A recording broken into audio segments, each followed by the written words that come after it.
Thank you, everyone, for joining us this morning. We're very glad you're with us.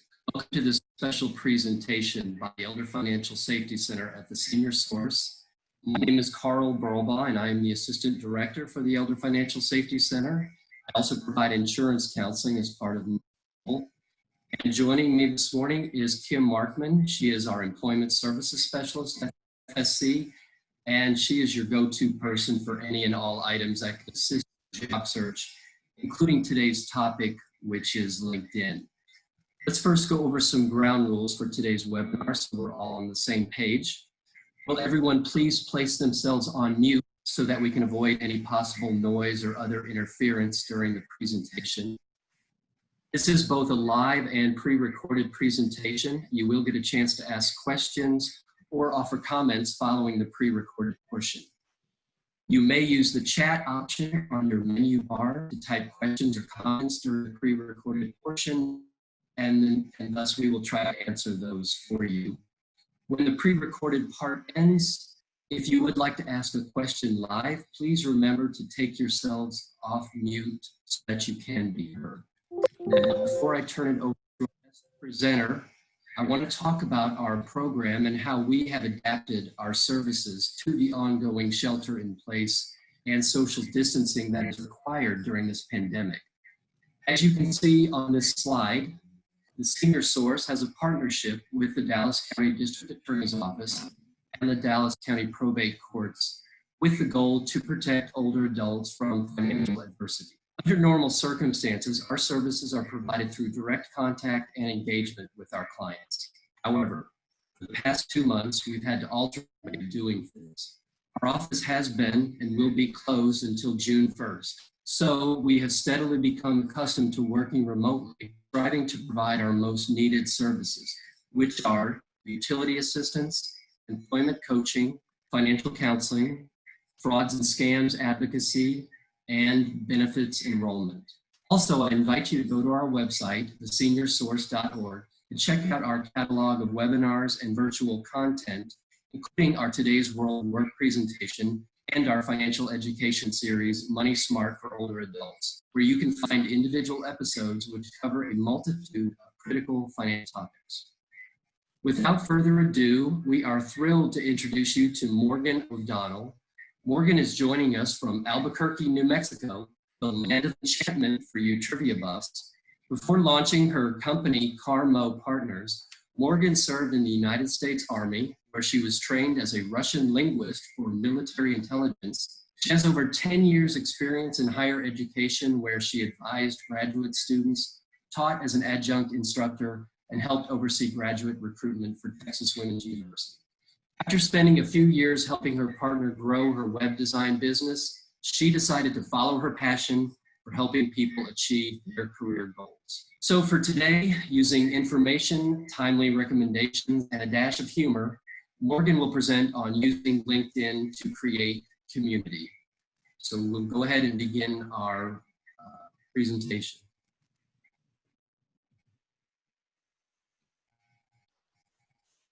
Good morning, Vietnam. I hope everyone is awake now. I know it's a Wednesday morning, 10 for those of you in the DFW area, 9 my time, and 8 for any West Coasters. And for those of you on the East Coast, you may even be thinking about lunch already. But hopefully this has helped us get our brains started. Wherever you're joining us from, thank you. I'm glad you could spend a little time with us this morning as we talk about LinkedIn. I like to think of LinkedIn as similar to the field of dreams, in that if you engage with it, others will connect with you. Let's get started building your community. Although the majority of this webinar, we will be talking about using LinkedIn to engage and create community, we'll also touch on a few basics, including your profile, taking it offline, recommendations, companies and groups, and of course, I want to give you some tips on investing, but not stressing. Pop quiz. How many people do you think are on LinkedIn? Take a moment, take a guess, write it down. We'll come back to it in just a few. You might be wondering, why you should care about LinkedIn. So what? It's just another social media platform, right? There's a zillion of them out there, and it seems like new ones are popping up every day. Here are a few facts that might change your mind about LinkedIn. First, LinkedIn was created to be a professional networking site. Whereas Facebook was originally geared to be more about family and friends, although they now seem to be trying to take over everything. But don't tell Mark I said that. LinkedIn is a place for professionals to meet and share information. You can see the answer to the pop-up quiz is that there are over 660 million members on LinkedIn. 40% of the people who are on LinkedIn at least monthly use the platform on a daily basis.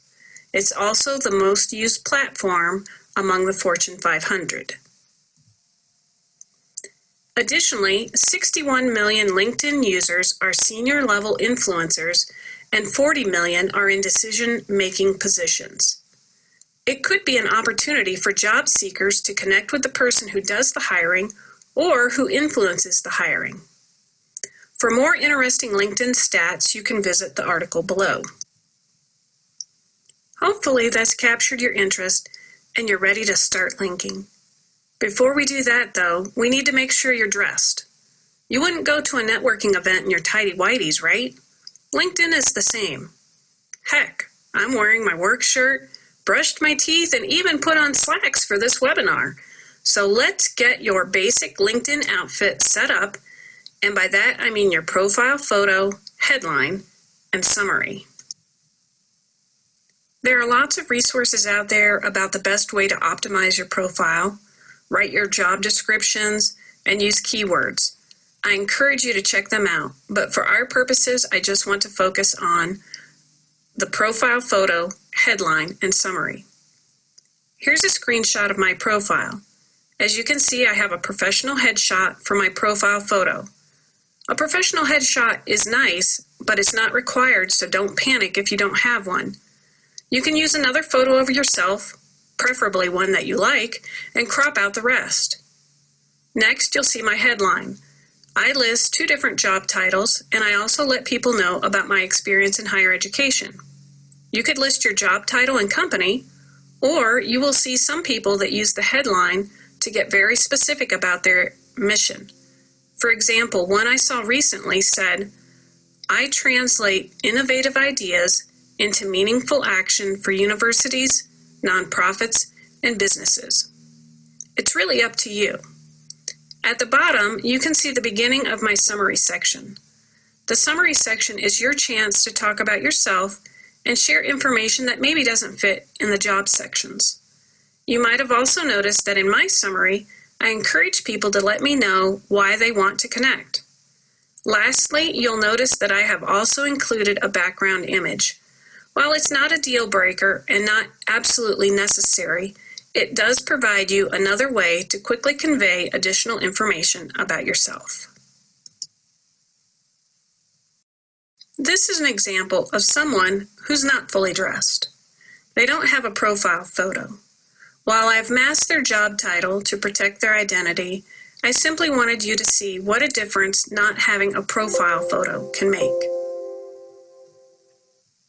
Here are some additional examples from my network page. This is where LinkedIn is making recommendations on who I should connect with. In this particular case, it's because we all attended and/or worked at the University of North Texas. As you can see, almost everyone is using a profile photo. A few have even included a background image. You'll notice some use their job titles as their headline, while others, like Mary Beth and Austin, do it a bit differently.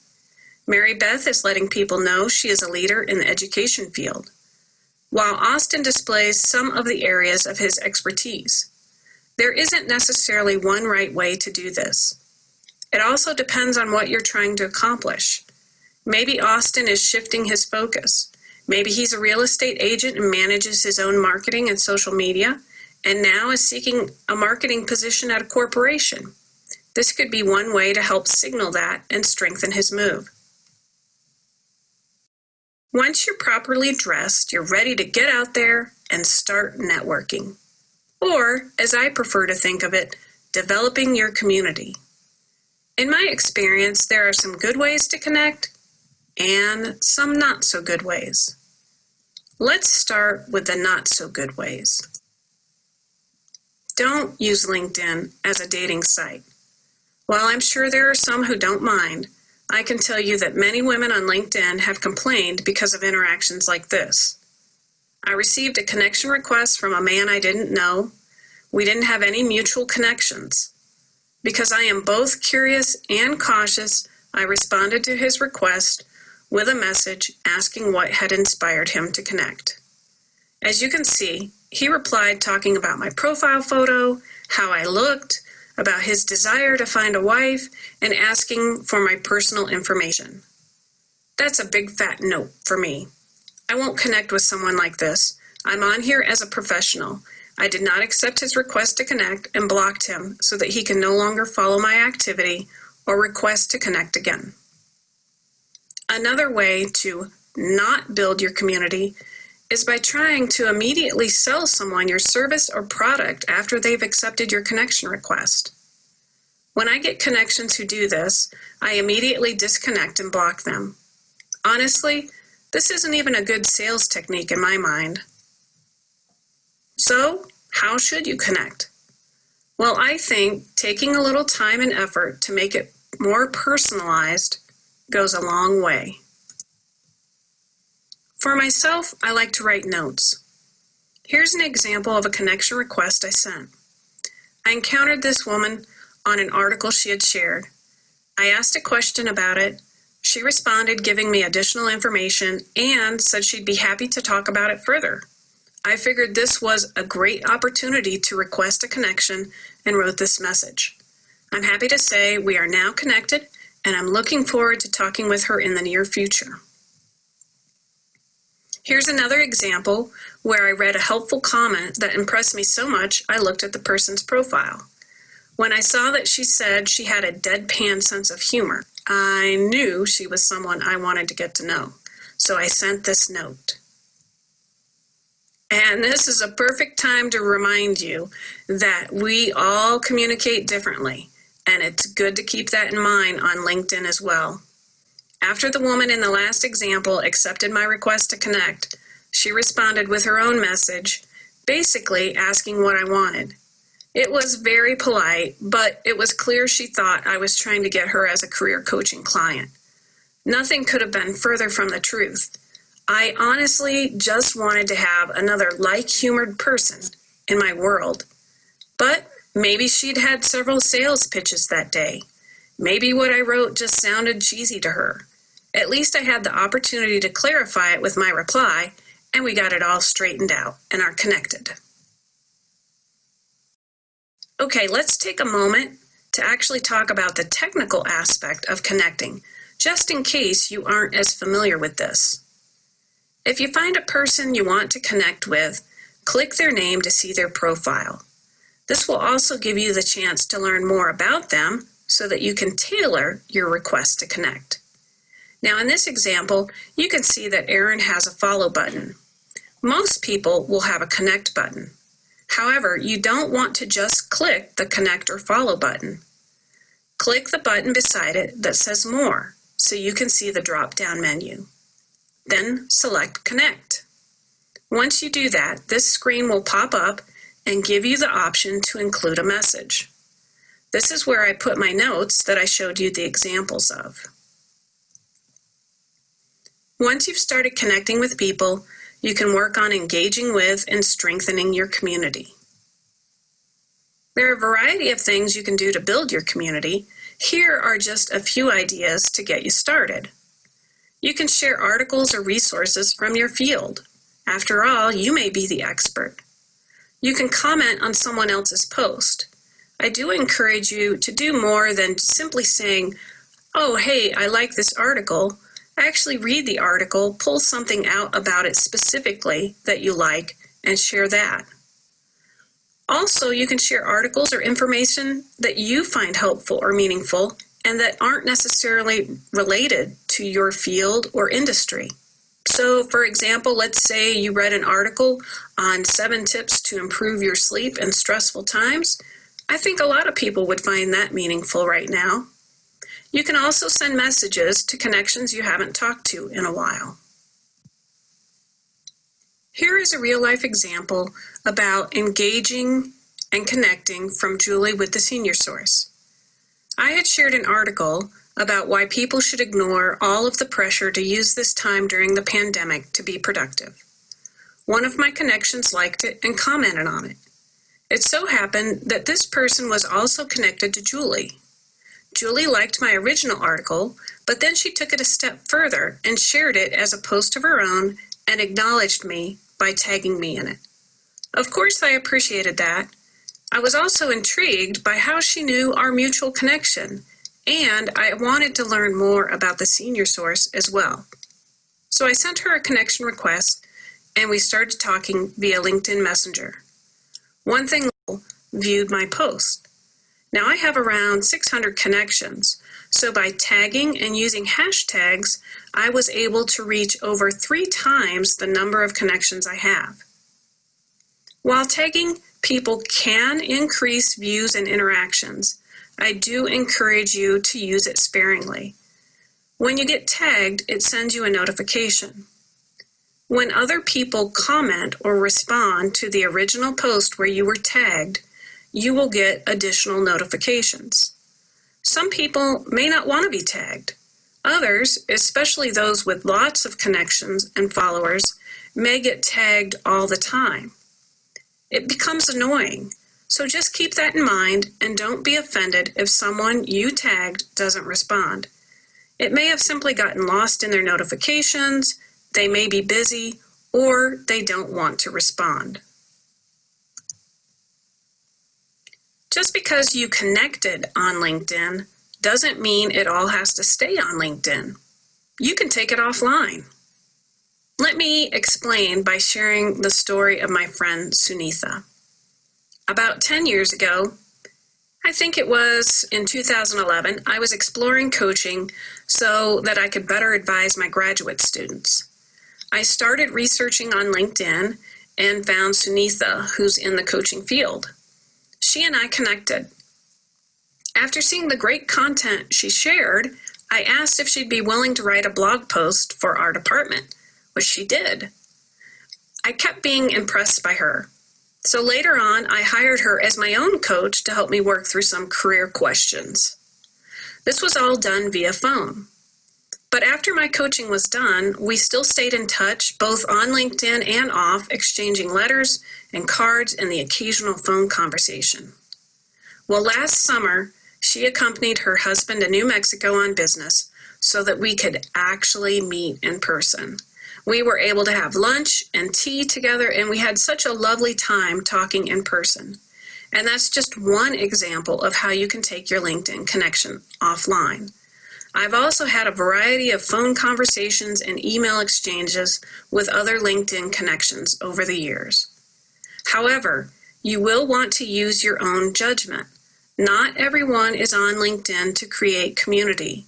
You may not feel comfortable giving out your personal phone number to someone. That's perfectly okay.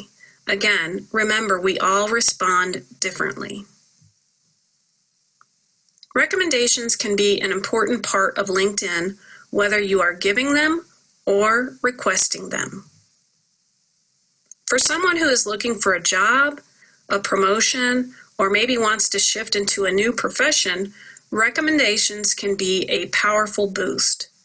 My personal rule of thumb is that I only give recommendations that are genuine. After all, by giving a recommendation, I am putting my reputation on the line as well. Essentially, it's my seal of approval. You don't have to wait for someone to ask you in order to give a recommendation. When I was a graduate advisor, one year I gave recommendations to several of my students in January as sort of a New Year's gift. They didn't ask for them. However, I knew that having recommendations could potentially help them once they started looking for jobs. Recommendations can give your LinkedIn profile additional credibility, especially if they're from former supervisors or coworkers. But they don't have to be limited to supervisors or coworkers. If you volunteered at a nonprofit or other organization, you can ask one of the staff members to give you a recommendation. I think one of the best times to ask for a recommendation is in the moment. What I mean by this is, let's say you've just finished a project at work and the project leader thanks you for all the work that you've put in. That would be an excellent time to ask if he or she would give you a recommendation on LinkedIn. Another way you can grow your community is to engage with companies and groups on LinkedIn. Here in this example, you can see I just typed the word groups into the search bar, and this is what LinkedIn recommended for me. There are tons of groups out there, and while groups aren't quite as robust as they once were a few years ago, they can still be a good way to interact with others in your profession or even learn about a new industry. When I was in higher education, I belonged to several groups, including one that was specifically for advisors. There were several times over the years that I reached out to the group for ideas on how to approach different advising challenges that I'd encountered. More recently, I've joined some fundraising and literacy groups when I started volunteering on the advisory board of an adult literacy nonprofit. They've helped me learn more about fundraising and find additional resources. Some groups are very active with lots of useful information and contacts, while others are not as helpful. Be sure to do a little research and be willing to test groups out. If you join one and you find it's not beneficial, you can always leave. Company pages can be another helpful tool, especially for research. Let's say I've been working in higher education and now I want to assist seniors. I could research the senior source on LinkedIn. I can look at what kind of content the company posts, see if they have any jobs currently listed and what the requirements are. I can also look up the employees on LinkedIn and learn more about their backgrounds. Maybe I want to see what kind of degrees, certificates, or training might be needed for a specific position. I could even take it a step further and connect with an employee or two and ask if they have time for an informational interview. I've used LinkedIn myself to research who to address my cover letter to when applying for a job. On this example, if you notice on the upper right-hand corner of this page, it says see all 74 employees on LinkedIn. Well, I went to that section for the company that I was applying for. I looked through the list of employees till I happened to find one who was also a UNT alum. I reached out to her and told her I was interested in a job there and was hoping she could help me get some additional information. She accepted my request to connect and graciously spent a little time sharing some additional information about the company as a whole. She also gave me some insights into the job, which was very similar to hers, and then later gave me the name of the person who was making the hiring decision. While I didn't get an interview, I did come away with a new contact, additional insights into the company, and the knowledge that at least my cover letter had been addressed to the correct person. All right, it's about time to wrap this up. I want to encourage you to invest some time in building your LinkedIn community. But, and this is a big thing, don't stress about it. I know there are some people that say, you need to be on LinkedIn every day. They claim you need to post several times a day or comment on at least 5 posts. Maybe they say you have to do videos. I say find what works for you. What fits in your life? Nobody needs additional stress right now.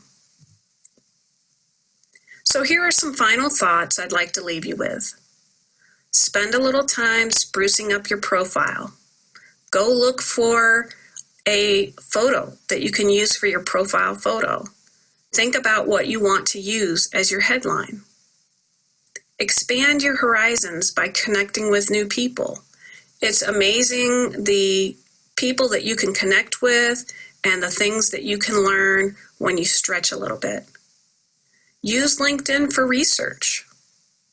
Keep in mind that LinkedIn is not the end-all, be-all. It's just one more tool in your toolkit. And finally, remember to have a little fun when you're on there. In keeping with that last recommendation, I thought I'd share this LinkedIn parody I created one year for April Fool's Day. I did this after seeing some of the bloated titles and exaggerated responsibilities that some people list on their profiles. I think at that time, everyone was a ninja of marketing or rock star programmer, or my all-time favorite, business startup Jedi master. All right, so this is the part where I share my contact info. If you want to go out and start building your network and want to connect on LinkedIn, here's how you can find me. Just don't forget the note. If you're interested in attending my next webinar, coming soon to a computer near you, you can go to my website and sign up for my email list to be notified when I get the date finalized. If you'd like a full copy of my LinkedIn parody, you can also get that by signing up for the email list on my website, www.carmopartners.com, and that's Carmo with a K. Thanks so much for spending time with us, and now I'm looking forward to hearing your questions and comments. Good morning, Vietnam! Oh no. I hope everyone is awake now.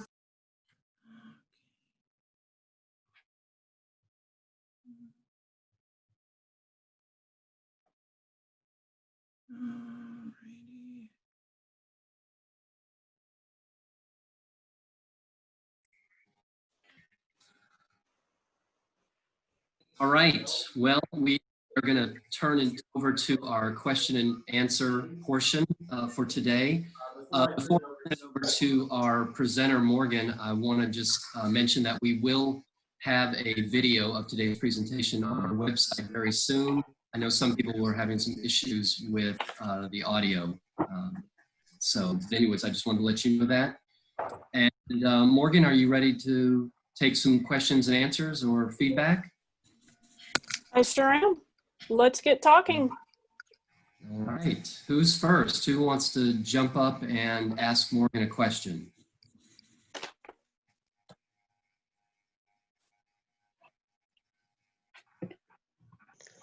This is Susan Lewis. I have a question for her.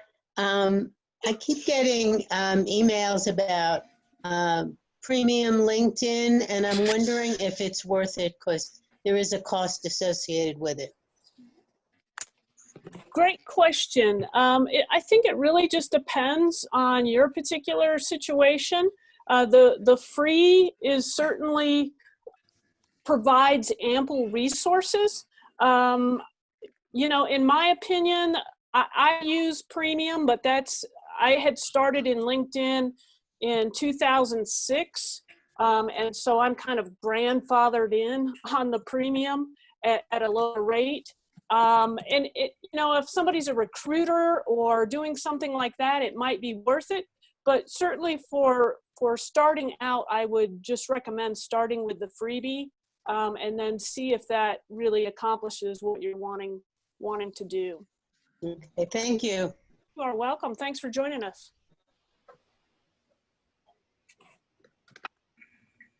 This is Carol.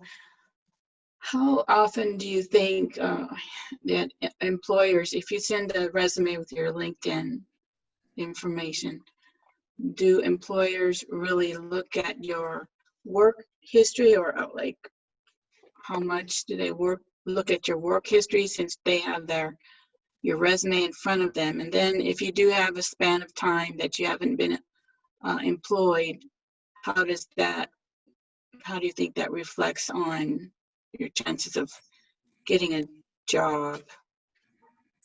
Okay, for the first one, you know, it really depends. Some people will tell you that most employers are kind of checking their employees out through social media.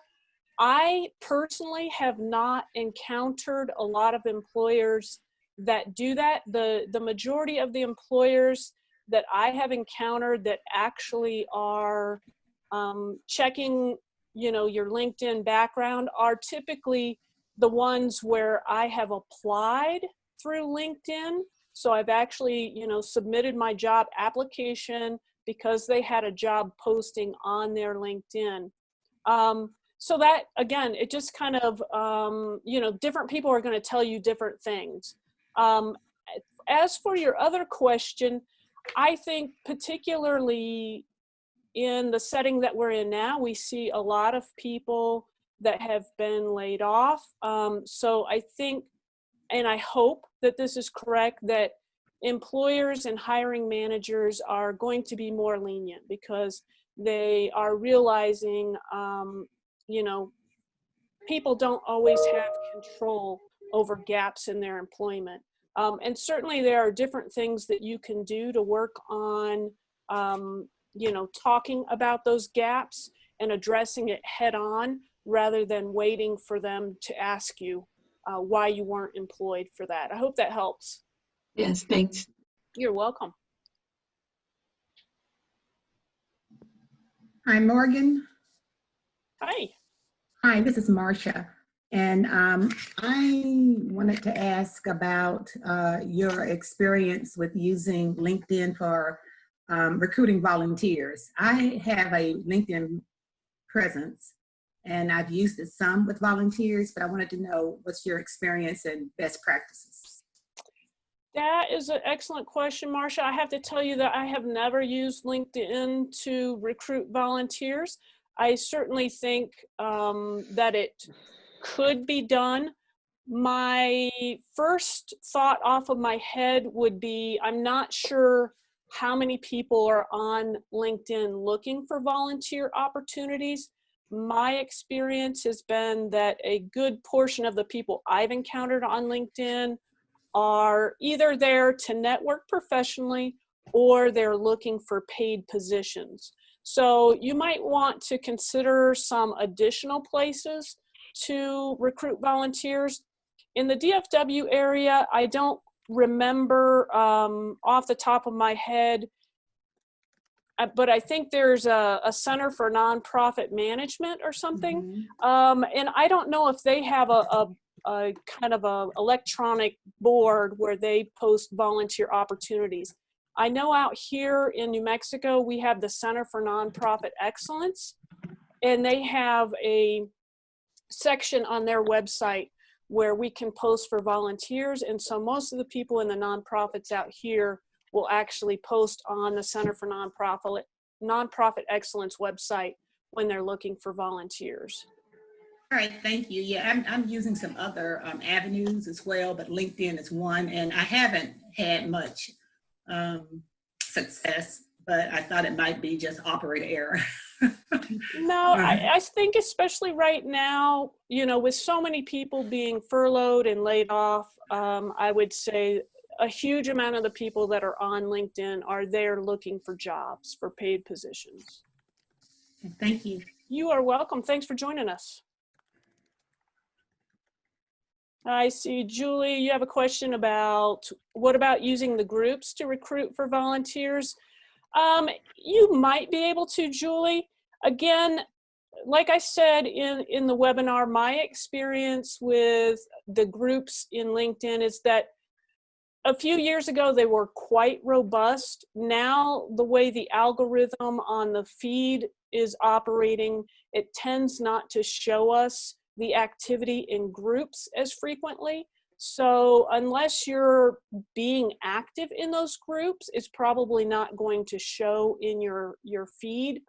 One of the groups, though, I do think that you might possibly have some more success in is if you were in some of the university alumni groups. You might have some more success there.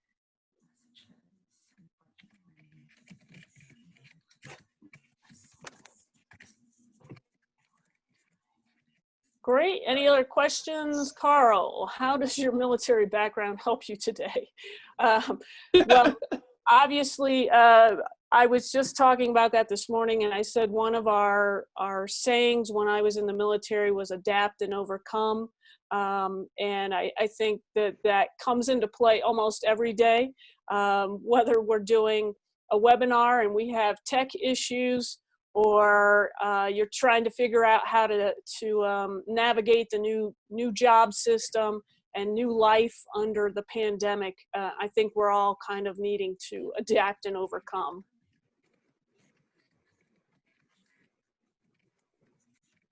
Deborah, LinkedIn allows a private mode. Is this useful or something that should be avoided? Again, Deborah, good question. And I think it really just kind of depends on,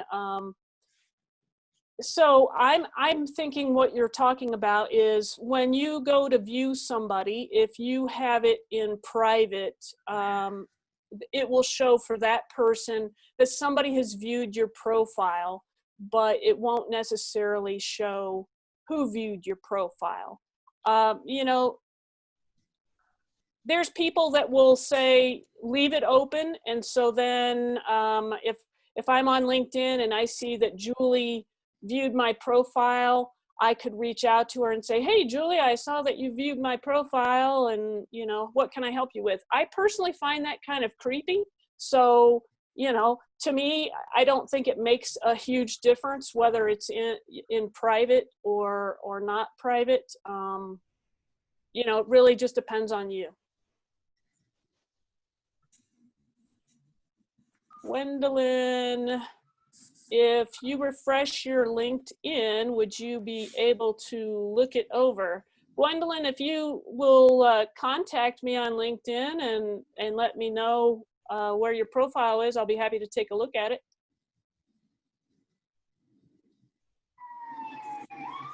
Lynn, could you give us tips on how to best promote our agency or program on LinkedIn accounts? Good question, Lynn. I will tell you that I don't see a lot of traffic. I don't think this was in Carl's introduction of me, but I actually did manage the university LinkedIn account for Texas Woman's University. And I will tell you that as a method of reaching people through social media, the company accounts for LinkedIn typically don't give you that much reach unless you are doing paid advertising. The universities are a little bit different. They operate a little bit different on LinkedIn in that, you know, typically you are going to get people that are on there. Most companies, though, in my experience, aren't going to get a lot of traffic on their LinkedIn.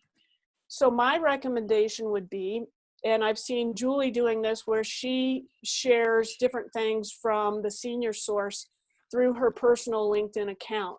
And that is an excellent way that employees can be the most powerful ambassadors for an organization.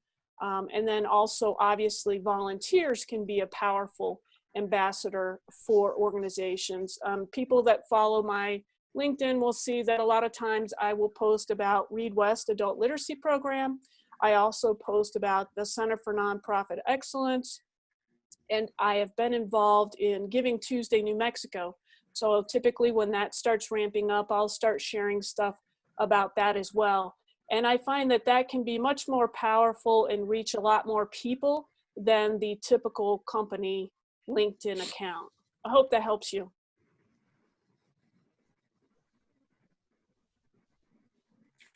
Morgan, as a fundraiser, people have suggested that I use LinkedIn to do research on foundations and things like that, and I am totally at a loss as to how to do that. Can you give me a few hints to at least get me started? Yeah, great question. I would start, if the foundation has a company page, I would start there. They may or may not have a lot of information on there. A lot of companies don't really focus on the LinkedIn company page. You'll see a lot of different organizations tend to focus on Facebook or things like that. So they may not have that much information on the actual company page, assuming that they have one on LinkedIn.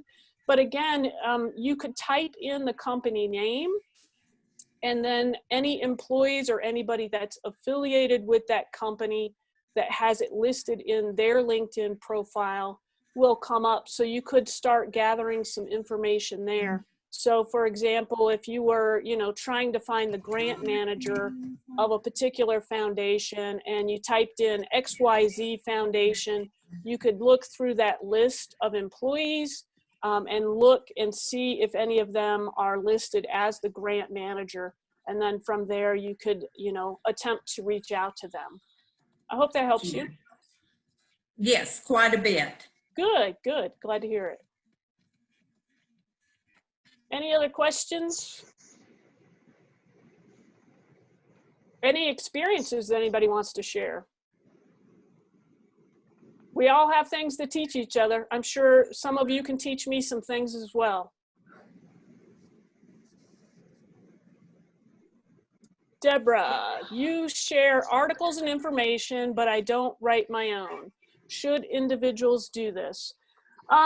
Deborah, it's really up to you. I mean, certainly that can be very powerful to share your own articles, and LinkedIn does have a place where you can write articles directly on LinkedIn and share them. But, you don't have to. Again, it's just up to you. Some people enjoy creating content, and this is another way for them to, write something long form.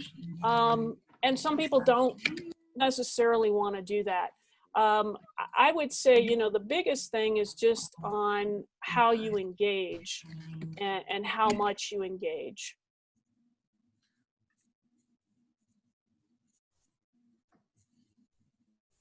Anybody else have any LinkedIn stories you want to share with us?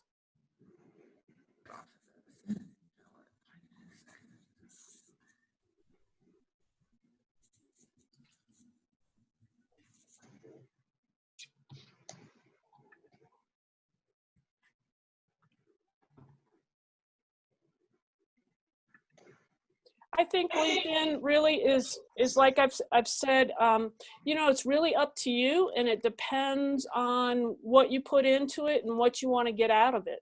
So you can put as much into it as you want or as little into it as you want. And, you just try it out, see what works, see what doesn't work, and tweak it from there.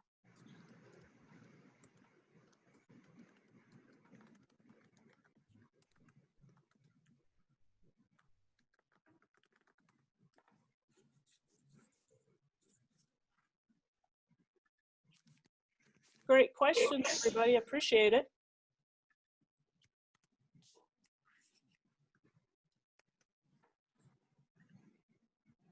All right, I've got another pop quiz out there.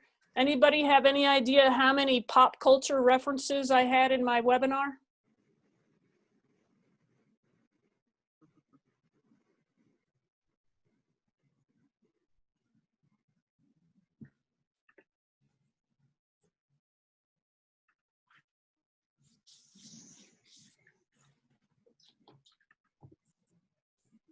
Julie, you can't unmute. Kim, can you unmute Julie?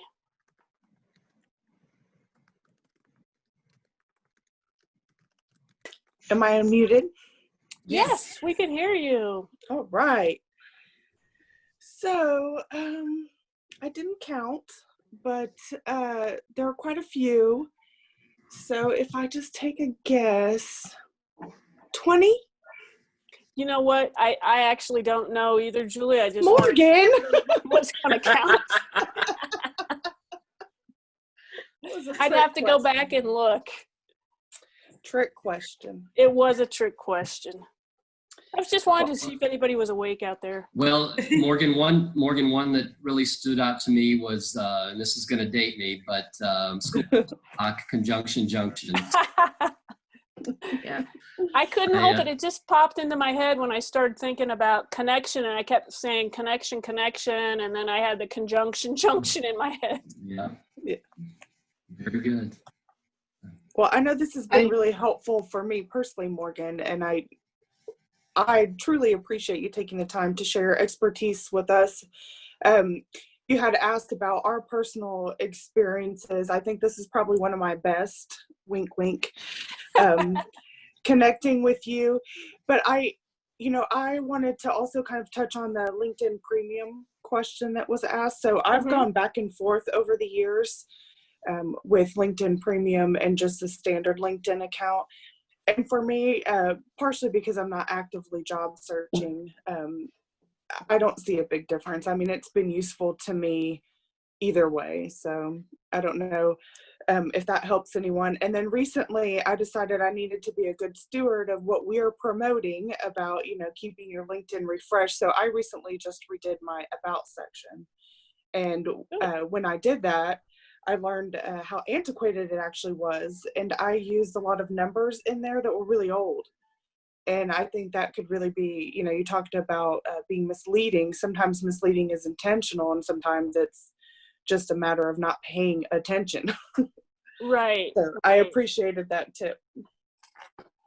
Yeah, certainly it's, challenging. Just because we're on LinkedIn doesn't mean that we have to put every single thing on there. We can determine what we want to put on there and what we don't want to put on there. For myself, I think being on LinkedIn or any social media is always kind of, walking that line of between I want to share and I want to connect, and yet I also tend to be a relatively private person and cautious as well. Yeah. I wanted to tell you an experience I had on LinkedIn. One of my relatives who's in the tech industry had an Android image of himself. Android is not the correct word, but he had a comic character of himself made, which I think promoted his work in the tech industry. But it looks so much like him. I decided to use that to show that I'm also interested in what's going on in technology. But so I went to 5RR and had an artist do a picture of me. It wasn't really, it was the same company that my relative used, but his image was better. But I still put mine on there on my LinkedIn page, but I recently took it down because I don't know, these days people would rather see a realistic picture of you or what. So that was just a little comment. I know earlier in your presentation you said have something there. It doesn't, whether it's a professional shot or whatever, have something there. But that was just a little side story. Yes, I've definitely seen people use some different images up there, cartoonized type images of themselves. Again, it really depends what people, but I think especially right now, since we're all separated, it does help to have some sort of picture of yourself, because I think we're all kind of craving that connection. And even if we can't have it in person, if maybe we can have a little bit of it virtually, that helps. Morgan, I have another question. This is Marcia. And I also wanted to ask Julie, I know you mentioned that the best way to promote your agency or your program is by sharing information on your, on your personal LinkedIn. So Julie, you have two LinkedIns. You have a personal LinkedIn and an agency LinkedIn. And so you share information from the agency LinkedIn on your personal LinkedIn.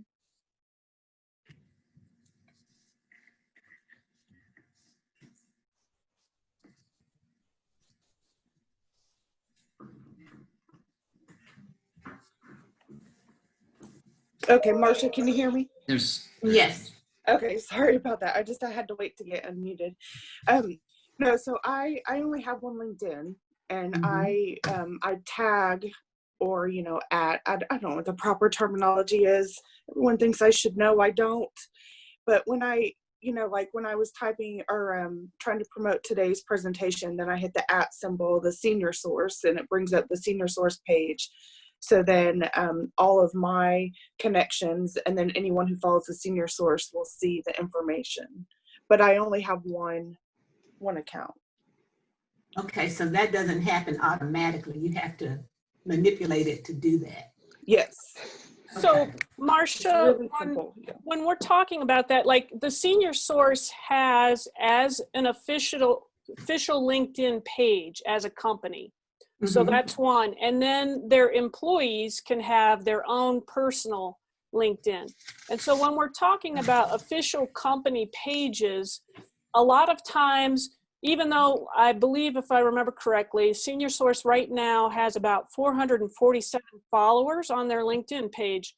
I'm one of those followers, but typically the Senior Source will not show up in my feed. The way I see the Senior Source, what's going on, is when Julie shares it. And then I see, oh, Julie's sharing this from the Senior Source. And that's what I was talking about, that organizations, whether they're nonprofits, universities, or, a corporation, have a LinkedIn page. But the way the algorithm works is it tends to privilege people over organizations. So we're going to see people sharing their information in our feeds much more frequently than we will see a company, even if we have followed that company and we interact with that company. Okay, thank you. You're welcome.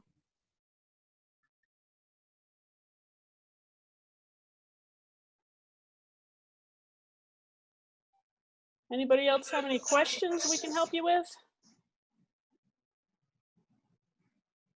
Just, Morgan, I'm just curious, what other, besides LinkedIn, what other forms of social media you try to, make a presence on?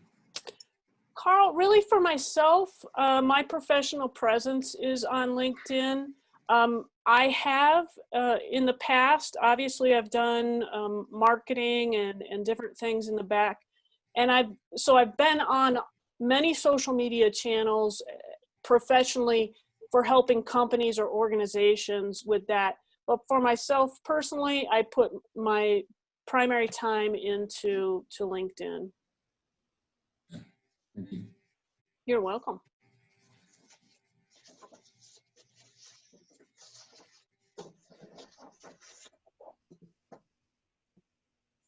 Anyone else have any questions or comments or stories to share? Well, just kind of future casting. Morgan, what industries or what fields do you think will be good to go for because of the pandemic? That is a good question. I think all of us are kind of looking at that, right? I think we're going to see, obviously, a push for healthcare. And I think some of that is because people will see there are opportunities in healthcare. I will tell you that when I was in higher education, that when we had things like this that happened, 9/11, the 2008 recession, other big events in society, typically I would see a lot of people reconsidering what they wanted to do. So I think that there'll be some people that will go for healthcare because we're going to have an increased need for it. There'll be some people that will go for healthcare because they're inspired and they want to make a difference. So healthcare will definitely be a big one. I think also we're seeing all the universities and obviously even the Senior Source is adapting to doing things online. So I would guess that there will be a lot more increase in movement in online learning companies and companies that are engaged in helping people put that out there.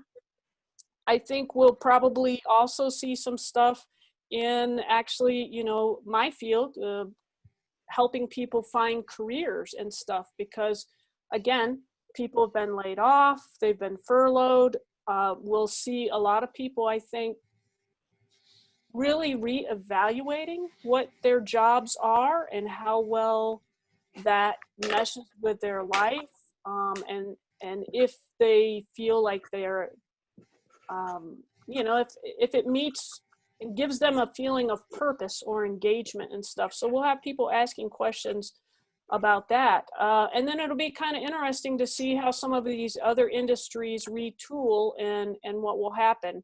I'll certainly be looking at the travel industry and see, what's going to happen with that. Restaurants, it'll be also interesting to see restaurants and how they're going to adapt. Having worked in the web design field and stuff, a lot of restaurants had been reluctant to invest in their websites in online technology.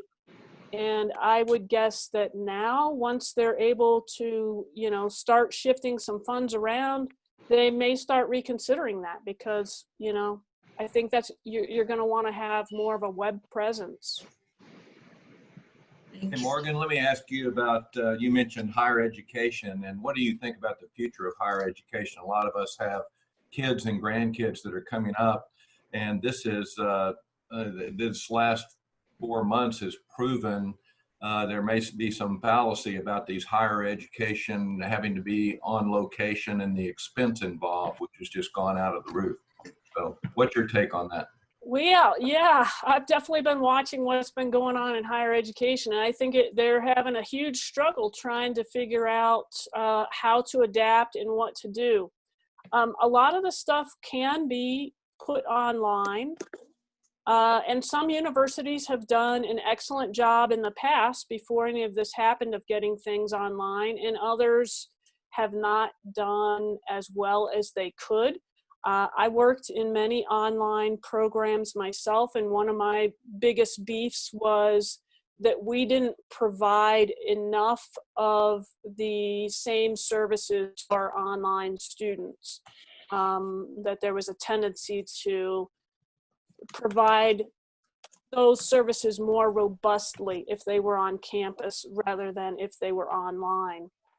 So I think we're going to see a lot of them really reevaluating how they are providing education and what they can do better.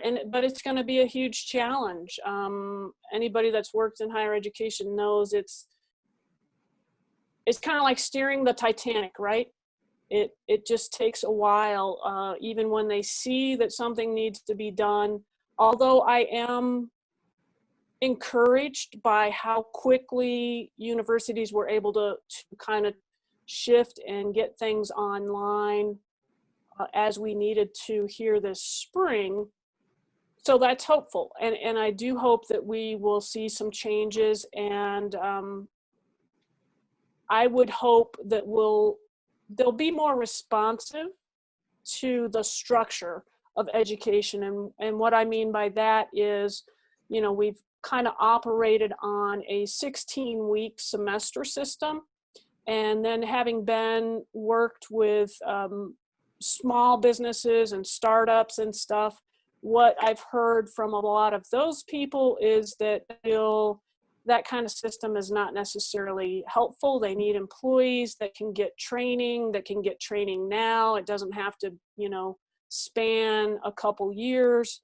So I would hope we would see some things like shorter semesters, stackable credits, things that are more responsive to the workforce and what the workforce needs. Thank you. That's a great response. And I'm working on a startup to do online keggers and wanted to see how that would work out. Good. Keep us updated. Can I add a little here? I was teaching 2 courses at Dallas Community College District, their dual credit program, where you have high school students that's taking college courses. And then after the spring break, they went to completely online. And as far as the effect on the students, some students, they took off, and I can just tell you, this is the last week, this is the exam week. Probably about 70% of my students, they took off. And for the last 2 weeks, they were sitting waiting for their final exams to open so that they could take them. Mm-hmm. Others, we had some others who you had to I was emailing them every day, following up on their assignments. But as far as needing the brick and mortar, I think that's really going to be changed in this. I was notified that I got an email that this fall, as far as like Dallas Community College District, I think they're going to completely online this fall. They haven't given the indication yet as far as the spring of 2021, but the online format is what they're going to for this fall. So Yeah, we'll be watching. I think everybody's going to be watching to see how things play out. And again, you know, I think there needs to be a real push to make online education more robust. I think there's a few universities, like I said, that I think have done it very well, or even there can be pockets, different departments at universities that are excellent and really push the edge on providing online education, and the rest, you know, haven't because they haven't had to. So there's going to be a lot of challenges. So we'll see what happens. Heather, yes, I just saw that about the California State University this morning announcing that they're going to be online in the fall. I was quite interested to read that.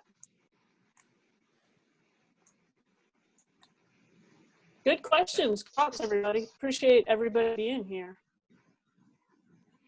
So I don't know if, I think we're having some mute issues. I don't know if Carl's unmuted or not, but I'm not. I am now, Julie. All right. Well, good, Carl. You take it. You've got it. All right. Well, everyone, that about wraps up our time for today. I want to thank our guest speaker and presenter, Morgan O'Donnell. Thank you, Morgan, so much. You provided us some invaluable information, tips, and all of that good stuff. And so hopefully everybody will be invited to connect with you on LinkedIn. Yes? Yes. Not Yes. already? Just don't So, forget all the right. note. So, and I want to thank Kim Markman for working the behind the scenes, our technology today. I know we ran into some issues, but Kim's an invaluable resource there. And I want to thank all of you all for joining us today, taking the time. So hopefully, again, you're better off than you were before we started. So have a great rest of your day. And if you would like to contact the Senior Source directly, you can contact us at our main number, 214-823-5700, and you can press 1 to reach the Elder Financial Safety Center to access our services. All right, bye.